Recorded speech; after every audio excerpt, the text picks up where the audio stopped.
एक बार की बात है। एक छोटे से गांव में रहने वाला एक लड़का अर्जुन हमेशा रोमांचक यात्राओं के सपने देखा करता था।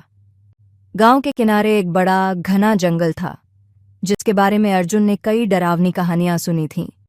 कहते थे कि जो भी उस जंगल में गया कभी लौट कर नहीं आया। एक दिन अर्जुन ने ठान लिया कि वह इस रहस्यमय जंगल की सच्चाई जानकर रहेगा। उसने अपनी माँ से विदा ली और अपनी पुरानी तलवार और एक मशाल लेकर जंगल की ओर चल दिया। जंगल का वातावरण बेहद डरावना था। हर तरफ अजीब अजीब आवाजें सुनाई दे रही थीं। अर्जुन को दिल में थोड़ी घबराहट हुई, लेकिन उसने हिम्मत नहीं हारी। पहले घंटे तक सब सामान्य था। अचानक उसने देखा कि पेड़ों के पीछे कोई परछाई उसकी ओर बढ़ रही है।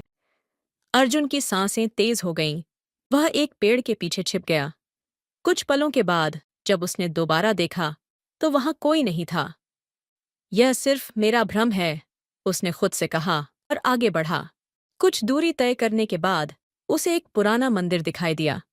मंदिर के बाहर एक पत्थर पर कुछ लिखा था, यहां से आगे केवल वही जा सकता है जिसका दिल सच्चा हो। अर्जुन ने इस चेतावनी को नजरअंदाज किया और मंदिर के अंदर कदम रखा। अंदर बहुत अंधेरा था और अचानक हवा में एक भयानक चीख गूंज उठी। अर्जुन ने अपने हाथ में मशाल को कसकर पकड़ लिया और आगे बढ़ने लगा।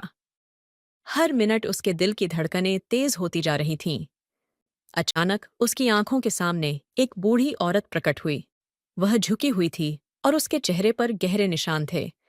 उसने अर्जुन की ओर देखा और बोली, तुम यहाँ क्यों आए हो पुत्र? अर्जुन ने हिम्मत जुटाकर कहा, मैं इस जंगल के रहस्य को जानना चाहता हूँ।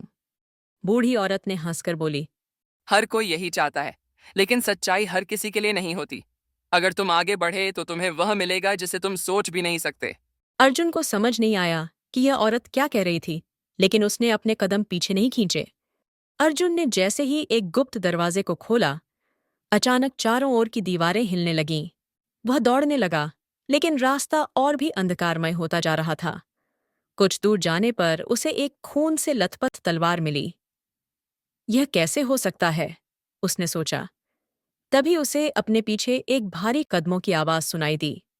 जैसे ही उसने मुड़कर देखा, एक विशालकाय दानव उसकी ओर बढ़ रहा था। अर्जुन ने अपनी तलवार निकाली, लेकिन वह दानव इतना बड़ा था कि उसका वार बेअसर था। अर्जुन ने अपनी पूरी ताकत लगाई और मंदिर की दीवार की तरफ दौड़ा। तभी एक गुप्त दरवाजा खुला और वह उसके अंदर कूद पड़ा। दरवाजे के दूसरी तरफ उसे एक सुंदर बगीचा दिखाई दिया, जहां सूरज की किरणें चमक रही थीं। अर्जुन को विश्वास नहीं हो रहा था कि उसने इस सब से बचकर यहां पहुंच गया था। तभी एक आवाज आई। अर्जुन ने देखा, बूढ़ी औरत फिर से उसके सामने खड़ी थी, लेकिन इस बार वह एक दिव्य देवी के रूप में बदल गई थी। देवी ने कहा, जो भी इस जंगल में अपने दिल की सच्चाई के साथ आता है, उसे सच्ची शक्ति मिलती है। अर्जुन अब जान चुका था कि सच्चाई और साहस ही असली ताकत हैं। उसने विनम्रता से सिर झुकाया और अपने गांव लौटने की तैयारी करने लगा।